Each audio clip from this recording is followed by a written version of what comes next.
The warning captain, Alina Rodriguez, was reviewing stellar cartography reports when the universe changed forever.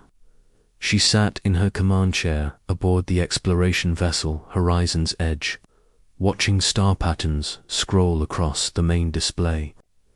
Her ship had been mapping uncharted systems near Vega for 3 months, adding new worlds to humanity's growing catalogue of potential colonies.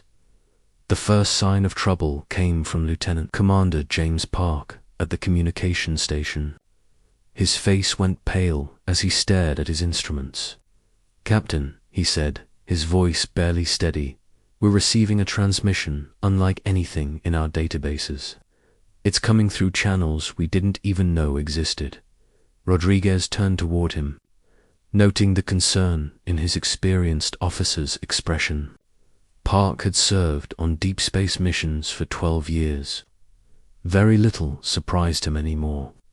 "Put it on the main screen," she ordered. The display flickered and changed. Instead of star charts, it now showed a 3-dimensional image of a being that was clearly not human. The creature stood nearly 8 feet tall, with sleek purple skin that seemed to shimmer under bright lights.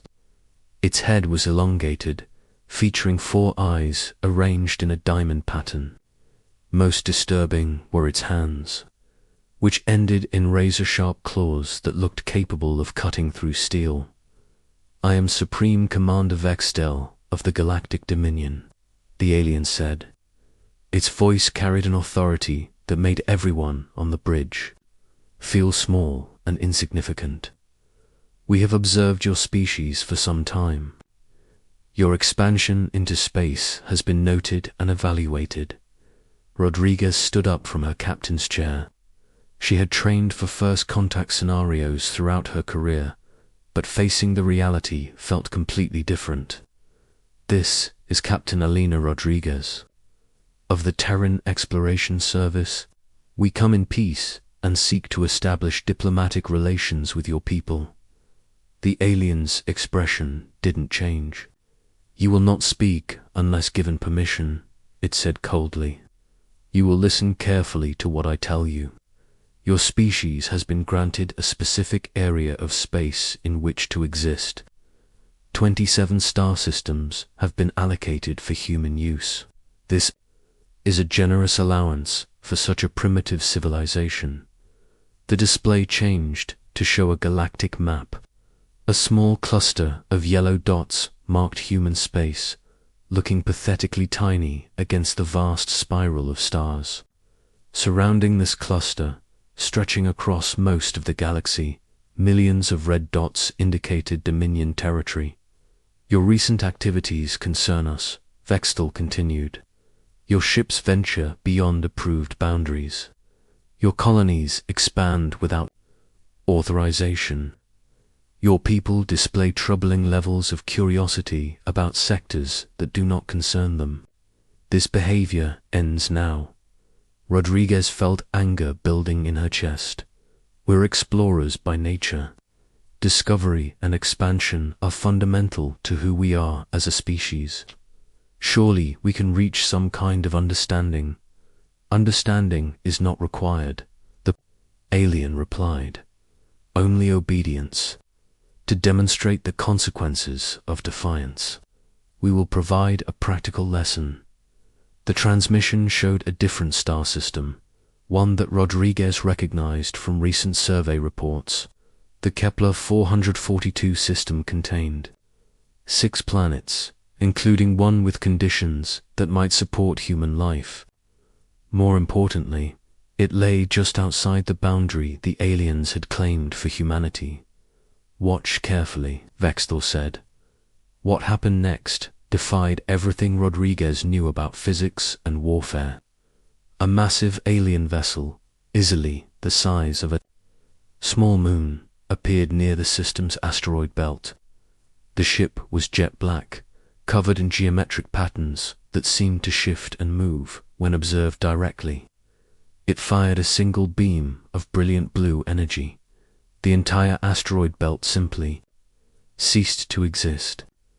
Millions of rocks, some larger than Earth's cities, were reduced to nothing more than scattered particles and empty space. The demonstration lasted perhaps 30 seconds, but its implications were staggering. The aliens possessed technology that could erase solar systems with casual ease. "This is the level of force we are prepared to use," Vextel explained, as if he had just swatted a troublesome insect. "Your species will remain within designated boundaries. Any human vessel detected beyond approved limits will be destroyed without warning. Any attempt to establish colonies in restricted territory will result in the complete elimination of those colonies and the fleets that established them." The alien leaned forward, and all four of its eyes seemed to focus directly on Rodriguez. "We have ruled this galaxy for over 5,000 Earth years. We have overseen the development or destruction of 847 different species. Some chose cooperation and prospered under our guidance. Others chose defiance and no longer exist. Which path will humanity take?" Rodriguez felt her crew looking at her, waiting for her response. She thought about the 3 billion people living on Earth and the colonies. She thought about children who dreamed of exploring the stars, scientists who dedicated their lives to expanding human knowledge, and pioneers who risked everything to build new homes on distant worlds. "We need time to consider your proposal," she said carefully. "This is not a proposal," Vextel replied. "This is an ultimatum. You have 30 Earth days to demonstrate compliance. Reduce your fleet to minimal defensive capabilities. Recall all vessels from unauthorized sectors. Prepare to receive Dominion Oversight Administrators who will ensure future obedience." The alien's image began to fade, but his final words came through clearly. "Choose wisely, humans. The galaxy has no patience for another extinct species." The transmission ended, leaving the bridge in complete silence. Rodriguez looked around at her crew. Park sat stunned at his station. Navigator Susan Chen stared at her instruments as if they might provide answers. Even Chief Engineer Abdul Hassan, normally unpalpable, appeared shaken by what they had witnessed. "Captain," Park said finally, "what are your orders?" Rodriguez activated the ship's internal communication system. "All hands, this is the captain. We have just received a communication from an alien species calling itself the Galactic Dominion. They have issued what amounts to an ultimatum regarding humanity's expansion into space." She paused, choosing her words carefully. "I am immediately setting course for Earth. This information must reach President Chen and the Terran Council as quickly as possible. All departments should prepare detailed reports on our recent survey activities and any unusual sensor readings we may have recorded." The journey to Earth took 6 days at maximum warp. During that time, Rodriguez sent encrypted transmissions ahead, alerting Earth's leadership to the unprecedented situation. By the time Horizon's Edge entered the Sol system, every major government on Earth was preparing for emergency sessions. President David Zuen met Rodriguez personally at Lunar Station. He was a tall, serious man who had guided humanity through several interstellar crises, but nothing had prepared him for this. The recording of the alien transmission had been analyzed by Earth's best xenobiologists, physicists, and military strategists. Their conclusions were universally grim. "Captain Rodriguez," President Chen said as they walked through the station's observation deck, "your report has been distributed to every world leader and colonial governor. The consensus is troubling. Our best estimates suggest the aliens possess technology centuries ahead of our own." Rodriguez nodded. "The demonstration we witnessed supports that assessment. Mr. President, they destroyed an entire asteroid belt with a single weapon. Our most powerful warships couldn't accomplish something like that with their entire arsenal. The president stopped walking and looked out at Earth through the observation windows. 3 billion people, he said quietly, all depending on decisions we make in the next few weeks. Dr. Sarah Kim believes she may have found something relevant in the Martian archives. Dr. Kim was Earth's leading xenoarchaeologist. She had spent years studying ruins discovered on Mars and several other worlds, remnants of civilizations that had existed long before humanity reached space. Her research had always been considered academically interesting, but practically irrelevant. What did she find? Rodriguez asked. Evidence that this galactic dominion may not be as invincible as they claim, Chen replied. Ancient records suggest they've faced serious challenges before. Species that fought back and, in some cases, may have won. The president activated a holographic display showing Dr. Kim's research. Symbols and inscriptions covered the screen, accompanied by her translations. According to these records, the Dominion has a rigid, hierarchical structure that doesn't adapt well to unexpected situations. They expect conquered species to follow predictable patterns of resistance, negotiation, and submission. Rodriguez studied the information. What happens if a species doesn't follow those patterns? That's what we intend to find out, Chen said. Admiral Marcus Steele is already mobilizing the fleet. Every available ship from Earth to the outer colonies is being prepared for combat operations. The mobilization took 3 weeks. Admiral Steele worked with characteristic efficiency, coordinating the largest military operation in human history. Battleships, cruisers, destroyers, and support vessels converged from across human space. Even civilian ships were pressed into service, converted into troop transports and supply vessels. Rodriguez found herself promoted to Commodore and given command of the exploration squadron. Her ships would serve as scouts and reconnaissance units for the main fleet. It was a dangerous assignment, but one that suited her experience with unknown territories. The fleet assembled at Proxima Centauri, humanity's first interstellar colony. 500 ships filled the space around the system, from massive dreadnoughts to small patrol craft. It was an impressive sight, representing the combined naval power of every human world. Admiral Steele addressed the assembled fleet commanders via holographic conference. "Ladies and gentlemen," he began, "we face a choice that will define our species. Future, we can accept alien dominance and live as subjects in our own galaxy, or we can fight for the right to determine our own destiny." He activated a display showing their target. The Kepler 438 system lies just beyond the boundary these aliens have established. Intelligence suggests it's a critical juncture point for their patrol routes. Taking and holding this system would demonstrate that humanity cannot be caged. Rodriguez looked around the conference room. Faces showed determination mixed with fear. Everyone understood the odds they faced, but there was something else in there. Expressions, something that the Galactic Dominion had probably never encountered before. Humans who had made peace with the possibility of death, as long as that death meant something. "We don't expect to match their technology," Steele continued. "We can't build ships as large as theirs or weapons as powerful. But we have advantages they may not anticipate. We're unpredictable. We're willing to take risks they would consider insane. Most importantly, we're fighting for our freedom, not to maintain someone else's empire."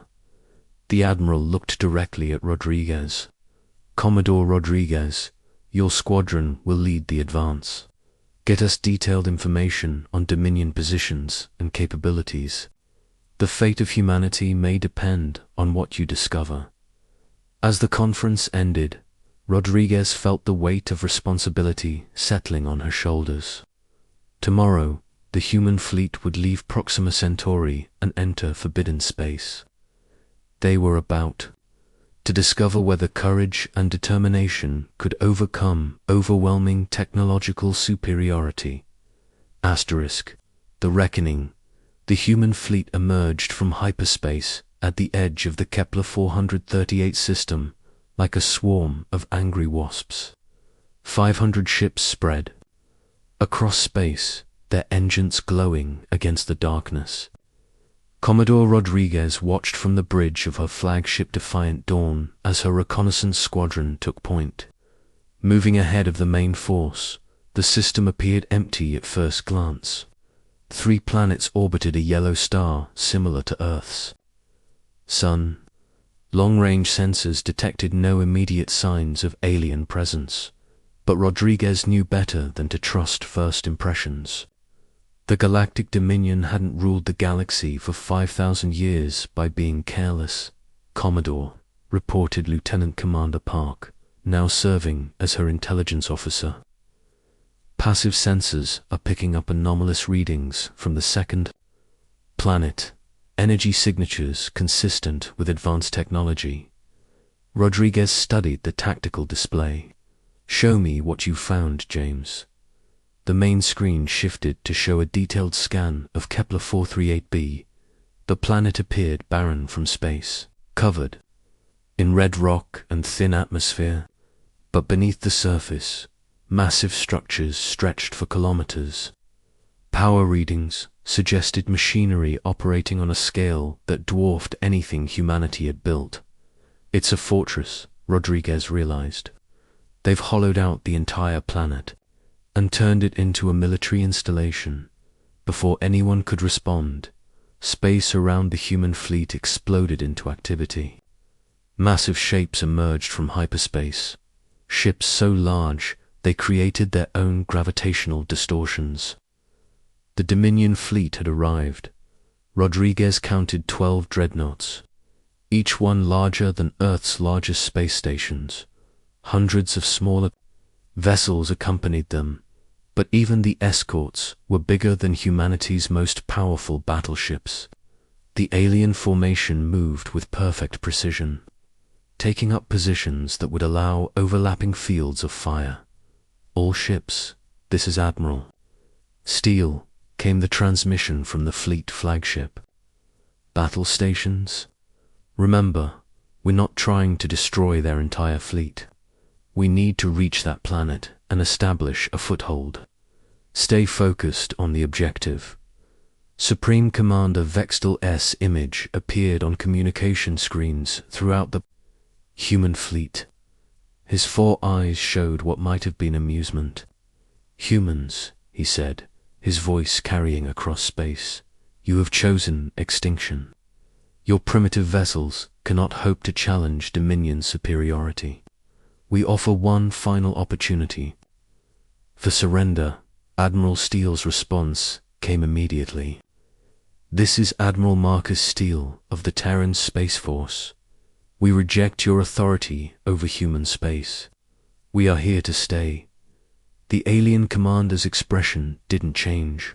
"So be it. All units, commence purification protocols."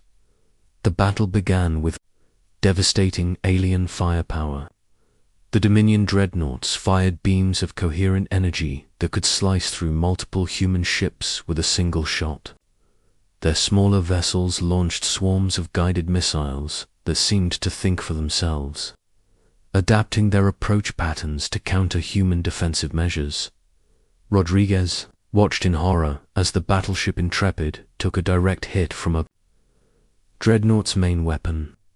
The massive vessel simply vaporized, taking 800 crew members with it. 2 more human ships died in the first minutes of combat, their destruction serving as a grim reminder of the technological gap they faced. But humanity hadn't survived on Earth by fighting fair. Captain Torres of the destroyer Mongoose demonstrated.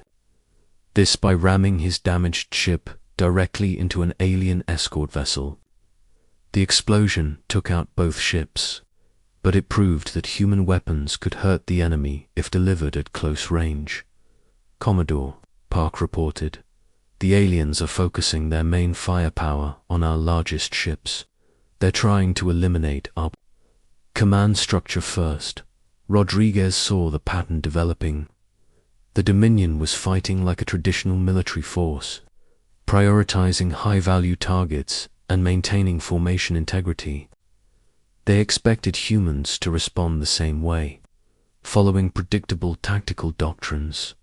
All reconnaissance ships, she broadcast, scatter formation, use civilian traffic control protocols, not military maneuvers, confuse their targeting systems. With random movement patterns, her squadron broke apart like a school of fish, each ship moving independently. The alien computers, programmed to track military formations, struggled to predict their movements. Several enemy missiles lost their locks, exploding harmlessly in empty space. Admiral Steele saw the effectiveness of Rodriguez's tactics and expanded the approach. All ships abandon standard combat formations. Captains are authorized to engage independently. Make them chase shadows. The disciplined human fleet dissolved into apparent chaos. Ships attacked from unexpected angles, used debris fields for cover, and coordinated strikes through encrypted civilian communication channels that the aliens hadn't learned to monitor. It wasn't elegant, but it was effective. Captain Lisa Jong of the cruiser Thunderbolt managed to position her ship directly beneath a Dominion escort. The alien vessel's weapons couldn't depress far enough to target her, while her missiles struck its relatively unprotected underside. The escort's destruction opened a gap in the enemy formation. Rodriguez seized the opportunity. Defiant Dawn and 3 other ships raced through the opening, heading directly for the fortified planet. Alien fighters pursued them, but human vessels were smaller and more maneuverable in the planet's gravity well. "We need to find a way inside that fortress," Rodriguez told her tactical officer. "Our conventional weapons won't penetrate their defenses." Chief Engineer Hassan had an idea. "Commodore, we could use our atmospheric entry pods. They're designed to survive planetary insertion. If we can get close enough to the surface, we might be able to find weak points in their defensive grid." It was a desperate plan, but Rodriguez had learned that desperate situations often required desperate measures. She selected 20 volunteers from her crew, all experienced in hostile environment operations. They would take atmospheric pods down to the planet's surface while her ship provided covering fire. The insertion was harrowing. Alien defensive systems tracked the pods as they plunged through the thin atmosphere, but they were too small and fast for the heavy weapons to target effectively. Rodriguez watched from orbit as her people landed near what sensors indicated was a major access point to the underground complex. Meanwhile, the main battle continued in space. Admiral Steele had lost nearly half his fleet, but the survivors were adapting to alien tactics. Captain Morrison found that by using his ship's industrial mining lasers, he could cut through enemy armor more effectively than military weapons. The mining equipment wasn't designed for combat, but it operated on different principles than conventional weapons, making it harder for alien defenses to counter. On the planet's surface, Rodriguez's landing team discovered something unexpected. The fortress wasn't entirely alien in construction. Ancient symbols covered many surfaces, similar to those Dr. Kim had found on Mars. This facility was built on top of something much older. Lieutenant Sarah Cooper, the team's archaeologist, reported her findings. "Commodore, these ruins predate Dominion construction by thousands of years. I think this planet belonged to another species before the aliens conquered it. Rodriguez felt pieces of a puzzle clicking together. The Dominion hadn't built this fortress from scratch. They had conquered an existing facility and adapted it for their own use. That meant there might be systems they didn't fully understand or control. Find me access points, she ordered. If the original builders had different technology, there might be vulnerabilities the Dominion doesn't know about. The team split up, searching through chambers that showed clear signs of two different construction periods. Cooper found what they were looking for in a chamber deep beneath the surface. Ancient control systems, still functional after millennia. Connected to power sources the Dominion was using but hadn't fully integrated with their own technology. Working with equipment they barely understood. Using translation protocols based on Dr. Kim's research, the human team began making changes to the fortress's power distribution. They couldn't shut down the defenses entirely, but they could create fluctuations and disruptions. In space, Admiral Steele noticed the change immediately. Energy readings from the planet became erratic. Some defensive emplacements went offline, while others operated at reduced efficiency. He ordered an immediate assault on the weakened positions. Human ships that had been barely surviving the defensive fire now found gaps they could exploit. The heavy cruiser, Indomitable, managed to approach close enough to the planet to begin orbital bombardment of exposed alien installations. Other ships followed, turning the fortress world into a battlefield. Supreme Commander Vextel found himself facing a situation no Dominion commander had encountered in centuries. The humans weren't following any recognizable tactical doctrine. They used civilian equipment as weapons, turned defeats into victories through sacrifice, and somehow managed to infiltrate facilities that should have been impregnable. Most disturbing of all, they were winning. Rodriguez received new orders. From Admiral Steele, take your people and capture the fortress's command center. If we can control their communications, we might be able to coordinate a final assault. The mission required fighting through kilometers of underground passages defended by automated systems and alien troops. Rodriguez's team moved like ghosts through maintenance tunnels, using their knowledge of the ancient systems to bypass modern defenses.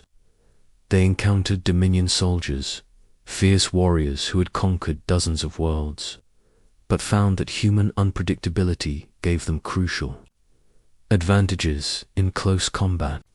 The command center was a vast chamber filled with technology that hurt to look at directly. Holographic displays showed the status of Dominion forces throughout the galaxy. Rodriguez realized they weren't just fighting for one star system, they were striking at the heart of an empire. Cooper worked frantically to interface human computers with alien systems. The translation programs struggled with Dominion languages, but they made progress. Slowly, they gained access to communication networks that spanned the galaxy. What they discovered changed everything. The Galactic Dominion wasn't as unified as it appeared. Dozens of subject species were showing signs of unrest. Several sectors reported rebellion against Dominion authority. Humanity's defiance was inspiring resistance throughout the galaxy. Rodriguez made a decision that would reshape galactic history. Instead of simply coordinating the local battle, she used the Dominion's own communication system to broadcast a message to every subjugated world in the galaxy. "This is Commodore Elena Rodriguez of the Human Resistance," she said, her words reaching billions of oppressed beings across thousands of star systems. "We were told to stay within boundaries set by alien masters. We were told to accept our place as subjects in someone else's empire. We chose to fight instead. The message continued, carried by the same networks that Dominion used to maintain control. Today, humans stand on a fortress world that was supposed to be impregnable. We're fighting, with ships they call primitive and weapons they call obsolete, but we're winning because we refuse to be caged. On worlds throughout the galaxy, species that had accepted Dominion rule for generations began to reconsider their situations. If humans could challenge the Empire's might, perhaps freedom was possible for everyone. The battle for Kepler 438 ended when Supreme Commander Vextel's flagship took critical damage from a coordinated human assault.